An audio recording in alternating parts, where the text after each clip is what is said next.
मागच्या आठवड्यामध्ये मी आपल्याशी संवाद साधत असताना असं सांगितलं होतं की रोज सकाळी ज्या पत्रकार परिषदा होतात आणि त्याच्यानंतर फार मोठी टीका टिप्पणी केली जाते, सरकारची बदनामी केली जाते, सरकारबद्दल बोललं जातं आणि विशेषतः अतिशय सक्षमपणानं काम करणारे जे मुख्यमंत्री आहेत त्यांना टार्गेट करून त्यांना देखील बदनाम करण्याचं काम उद्धव बाळासाहेब ठाकरे शिवसेनेकडनं सकाळी 9 वाजल्यापासून सुरू होतं. आणि मी मागच्या पत्रकार परिषदेमध्ये असं सांगितलं होतं की आता याला उत्तर द्यायची काय आवश्यकता आहे असं मला वाटत नाही. कारण लोकांच्या देखील आता अंगवळणी पडलेला आहे की सकाळी 9 वाजता जो टीव्ही सुरू होतो तो एकनाथ शिंदे, देवेंद्रजी, अजितदादा यांच्यावर टीका करूनच होतो.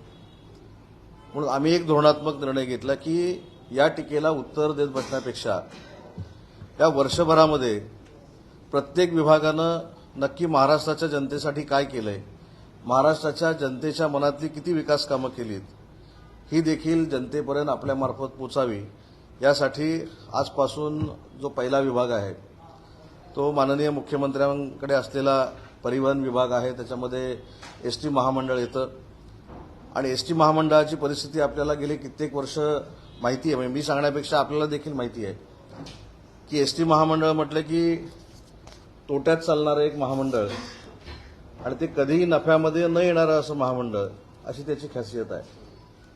पण घरात न बसता जर फील्डवर उतरून मुख्यमंत्र्यांनी काम केलं किंवा संबंधित खात्याच्या मंत्र्यांनी काम केलं तर एखाद्या खात्यामध्ये, एखाद्या महामंडळामध्ये कशा पद्धतीनं चमत्कार होतो हे वर्षभरामध्ये आपल्याला बघायला मिळालेलं असेल.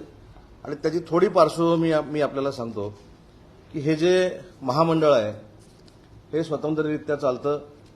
महाराष्ट्र शासन काही वेळी त्याला आर्थिक मदत करतं, परंतु 2-4 वर्षामध्ये मागच्या कोविड असेल किंवा त्याच्या अगोदर असेल, व्यवस्थितरित्या एसटीकडे लक्ष न दिल्यामुळे एसटी ही तोट्यामध्ये होती. देशामधली 6 राज्यच फक्त एसटी महामंडळ जी आहेत 6 राज्यांची ही फायद्यामध्ये आलेली आहेत, बाकी सगळी तोट्यामध्ये आहेत. परंतु सक्षम आणि सकारात्मक काम करणारे जर राज्यकर्ते असले तर कशा पद्धतीनं एखाद्या संस्थेचा कायापालट होत असतो याचं मूर्तिमंत उदाहरण म्हणजे आपल्या महाराष्ट्राचं एसटी महामंडळ आहे.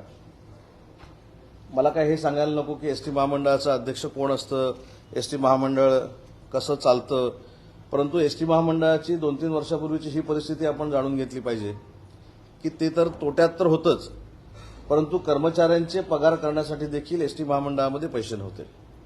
आणि अशा परिस्थितीतनं एसटी महामंडळाला सावरणं ही फार मोठी कसरत होती. आणि त्या कसरतीमध्ये मला असं वाटतं की शिंदे फडणवीस सरकार, पवार सरकार हे अतिशय चांगल्या पद्धतीनं यशस्वी झालेलं आहे. आर्थिक परिस्थितीमध्ये मगाशी जसं मी सांगितलं की ज्यावेळी एसटी महामंडळाकडे पगाराला पैसे नसायचे, हे शासनानं देखील पगार द्यावा अशी पद्धतीची भूमिका शासन घ्यायचं. आणि आपल्याला हे देखील आठवत असेल की पूर्वीच्या सरकारमध्ये अजितदादा अर्थमंत्री असताना 300 कोटी रुपये हे शासनाकडनं एसटी महामंडळाला द्यायचे, अशा पद्धतीचा देखील निर्णय झाला होता. परंतु त्याची अंमलबजावणी ही शिंदे फडणवीस सरकार आल्यानंतर झालं. सगळ्यात महत्त्वाचा मुद्दा की कोविडमध्ये किती आपण तोट्यामध्ये होतो, त्याच्या अगोदर किती तोट्यामध्ये होतो, ह्याचे जर आकडे आपण बघितले तर हजारो कोटी रुपये एसटी महामंडळ हे तोट्यामध्ये होतं. पण त्याच्यावर आदरणीय मुख्यमंत्री एकनाथ शिंदे साहेबांनी कसा मार्ग काढला ते मला ह्या ठिकाणी सांगायचं. आणि विशेषतः टीका करण्यापेक्षा एखादा सकारात्मक मार्ग काढल्यानंतर ती संस्था कशी पुन्हा एकदा स्टेबल होते याचं मूर्तिमंत उदाहरण हे आहे. आपल्याला आठवत असेल की पहिला निर्णय जो एकनाथ शिंदे साहेबांनी एसटी महामंडळामध्ये घेतला तो म्हणजे 75 वर्ष पूर्ण झालेले जे सगळे ज्येष्ठ लोक आहेत यांना एसटी प्रवास मोफत केला. आता ह्याच्यामध्ये 2 आहेत भाग. ह्याच्यामध्ये एक भावनिक देखील हा निर्णय घेतलेला आहे. कारण मी ज्या भागातनं येतो, कोकणातनं येतो, त्यातली अनेक लोक चाकरमानी म्हणून मुंबईला कामाला आहेत आणि 75 वर्षाच्या वरचे त्यांचे जर आई वडील असतील आणि राजापूर असेल, कणकवली असेल, रत्नागिरी असेल, इथून जर मुंबईला यायचं असेल त्यांना मुलांना भेटायला तर किमान 4 ते 4.5 हजार रुपये खर्च आहे आणि हे आपल्याला देखील माहिती आहे. परंतु असा एक ऐतिहासिक निर्णय घेण्यात आला की यांच्या प्रवासाचे सगळे पैसे माफ करायचे.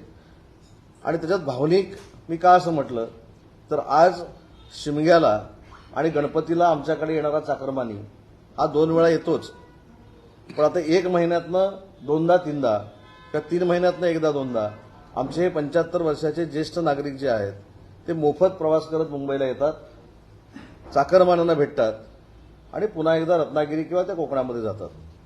हे मी फक्त कोकणापुरतं मर्यादित आपल्याला सांगितलं. हे सगळ्याच राज्याच्या भागामधनं होतंय आणि त्या निर्णयापोटी जे पैसे मिळाले एसटी महामंडळाला ते जवळजवळ सुमारे 100 कोटी रुपये शासनाकडनं 75 वर्षाच्या वरच्या लोकांना जो मोफत प्रवास केलेला आहे त्याच्यामुळे मिळालेले आहेत. दुसरा जो ऐतिहासिक निर्णय झाला तो म्हणजे महिलांसाठी 50% तिकिटामध्ये सूट देण्यात आली. त्याच्यामुळे देखील जवळजवळ 180 कोटी रुपये हे शासनाकडनं एसटी महामंडळाला मिळाले. त्याच्यानंतर 50% सवलत आपल्याला माहिती आहे, 65 ते 75 मधल्यांना 50% सवलत आहे. त्याच्यासाठी देखील जवळजवळ 26 ते 27 कोटी रुपये हे एसटी महामंडळाला मिळाले. आणि याचा परिणाम काय झाला तर एसटी महामंडळामध्ये राज्यात एकूण 31 विभाग आहेत. या 31 विभागामधले 18 विभाग नाही, 100 कोटी दरम्यान आहे. जो फरक आहे तो फरक शासन देतं.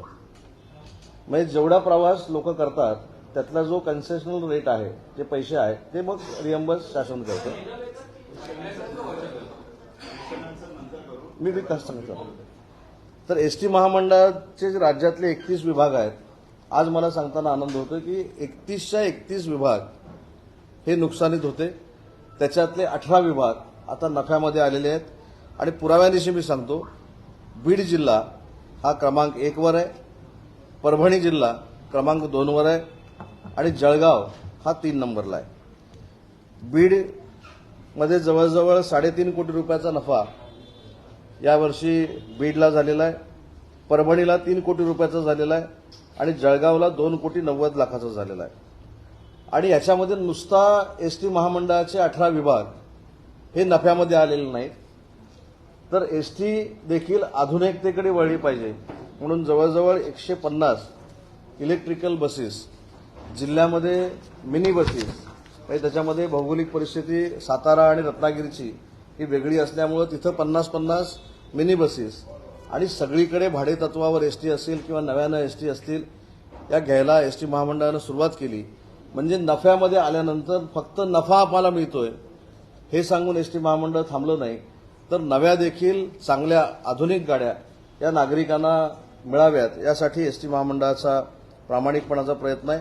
आणि ह्याच्यातनं सगळ्यात महत्वाची गोष्ट काय झाली तर एसटीच्या कर्मचाऱ्यांचा पगार एसटीच महामंडळ भागवण्यासाठी सक्षम झालं. म्हणजे जे एसटी महामंडळ हजारो कोटींच्या तोट्यामध्ये चाललं होतं ते पुन्हा एकदा ऊर्जावस्थेमध्ये आणून जी काय खऱ्या अर्थानं कर्मचाऱ्यांची, नागरिकांची मागणी होती की प्रायव्हेटायझेशनला थारा द्यायचा नाही, मला असं वाटतं की त्याच्या दृष्टीनं एकनाथ शिंदे साहेबांच्या नेतृत्वाखाली सरकारनं टाकलेले फार मोठं पाऊल आहे. आणि त्याच्यामुळे एसटी महामंडळ हे आता हळूहळू नफ्यामध्ये यायला लागले. नुसतं नफ्यामध्ये येऊन हे थांबणार नाही, तर यासाठी कर्मचाऱ्यांच्या मागण्या ज्या होत्या त्या देखील मान्य करण्यामध्ये शिंदे फडणवीस पवार सरकारला यश आलं. 42% भत्ता असेल, त्याच्यानंतर 10,000 रुपयाचे 12,500 रुपये करणं असेल, या सगळ्या गोष्टीला न्याय माननीय एकनाथ शिंदे साहेबांनी दिला. आणि नुसतंच परिवहन विभाग नाही, दुसरं एक सांगताना मला आनंद होतोय की महाराष्ट्र राज्याचे मुख्यमंत्री हे ज्यावेळी एमएसआरडीसीचे मंत्री होते त्यावेळी देखील 6 ते 7 हजार कोटीनं एमएसआरडीसी हे लॉसमध्ये होतं. आणि आज जर आपण बघितलं तर किमान 10 ते 12 हजार कोटी एमएसआरडीसी महामंडळ जे आहे हे नफ्यामध्ये आलेलं आहे. आणि सांगायचा मुद्दा हाच आहे की नुसती टीका टिप्पणी करण्यापेक्षा जे वाक्य एकनाथ शिंदे साहेबांनी सांगितलं होतं की आम्ही विकास करून महाराष्ट्राच्या जनतेला दाखवू, मला असं वाटतं की एसटी महामंडळ नफ्यात येणं आणि एमएसआरडीसी 10,000 कोटीनं नफ्यात जाणं याला कार्यक्षमता म्हणतात, याला जनतेमध्ये उतरून केलेलं काम म्हणतात. आणि म्हणून जे काही लोक टीका टिप्पणी करतात माननीय मुख्यमंत्र्यांवर आणि ज्यांचा उल्लेख आम्ही कॉमन मॅन म्हणून करतो, त्या कॉमन मॅननं कॉमन मॅनसाठी केलेलं हे अतिशय भरीव काम आहे. मी फक्त 2 विभागाचं सांगितलं. पुढच्या आठवड्यामध्ये मी उद्योग विभागानं पूर्ण या वर्षामध्ये काय केलंय, कुठचे प्रकल्प गेले, कुठचे प्रकल्प आले, उद्योग विभागामध्ये नक्की काय चाललेलं आहे, हे पुराव्यानिशी महाराष्ट्राच्या जनतेसमोर ठेवणार आहे. आणि म्हणून या विषयासाठी फक्त ही पत्रकार परिषद होती. त्याच्यामुळे आम्ही टीका टिप्पणीकडे लक्ष देत नाही. आम्ही ज्या सरकारमध्ये आहोत, आम्ही जे सरकार चालवतो ते जनतेच्या हितासाठी चालवतो. हे या दोन महामंडळांच्या नफ्यामध्ये येण्यानं महाराष्ट्राच्या जनतेला दिसलेलं आहे. दुसरीकडे तुम्ही म्हणताय की एसटी महामंडळ जे आहे ते नफ्यामध्ये आहे, मात्र एसटी मधल्या काही सुविधा आहेत त्या अपुऱ्या आहेत. आज जवळपास एसटीचं जे ऑनलाईन तिकीट आहे किंवा जे तिकीट कंडक्टर करतो त्याच्यामध्ये बिघाड झाल्यामुळे जवळपास तास लोकांना वाट पाहावी लागते. त्या संदर्भात देखील काही नाही, काही मशीनवर चालणाऱ्या ज्या गोष्टी आहेत तिथं तांत्रिक अडचण येऊ शकते. आपण जगाच्या पाठीवर कुठेही गेलो तरी तांत्रिक अडचणीला पर्याय नाही आहे. ती काही मॅन्युअली तयार केलेली अडचण नाही. म्हणजे कुठची तरी बस चाललेली आहे आणि त्याच्यामध्ये उद्धव बाळासाहेब ठाकरे पक्षाचे शिवसैनिक निघालेत म्हणून शिंदेसाहेबांनी फोन केला आणि मशीन बंद पाडलं म्हणून सांगितलं, त्याचं तिकीट काढू नको म्हणून सांगितलं, असं काही ते होत नाही. मॅन्युअली काही गोष्टी असतील तर आपण जबाबदार धरू शकतो, पण इलेक्ट्रॉनिक आणि मशीन जर असतील तर त्याच्यामध्ये तांत्रिक बिघाड होऊ शकतो. परंतु भविष्यामध्ये तो देखील तांत्रिक बिघाड होऊ नये यासाठी आम्ही कार्यरत राहू. आगामी 17 किंवा 18 तारखेला मंत्रिमंडळ विस्तार होईल अशा चर्चा आहेत. काय सध्या आपण एसटी महामंडळावर सध्या चर्चा करतोय. आपण डायरेक्ट एसटीतनं मंत्रिमंडळात गेलो. आता मंत्रिमंडळाचा विस्तार करणं हे मुख्यमंत्री आणि दोन्ही उपमुख्यमंत्र्यांच्या हातामध्ये आहे. ते योग्य वेळी कधी मंत्रिमंडळाचा विस्तार करणार आहेत ते जाहीर करतील. पण मला असं वाटतं लवकरात लवकर मंत्रिमंडळाचा विस्तार होईल. तुम्ही म्हणताय काही नवीन बसेस घेतल्या जाणार, काही आकडेवारी आहे किती बसेस नवीन घेतल्या जाणार आहे? कारण मध्यंतरी काही व्हिडिओज व्हायरल झाले होते. अतिशय दुरावस्था आहे एसटीची आणि ठिकाणी विशेषतः गडचिरोली असेल किंवा दुर्गम भाग आहे तिथे खूपच दुरावस्था आहे. माझ्याकडे ती देखील आकडेवारी आहे. जुलै 2023 पर्यंत एसटीकडे 16,233 गाड्या आहेत आणि त्याच्यातल्या 10 वर्ष पूर्ण झालेल्या आहेत. जवळजवळ 9,000 गाड्या आहेत.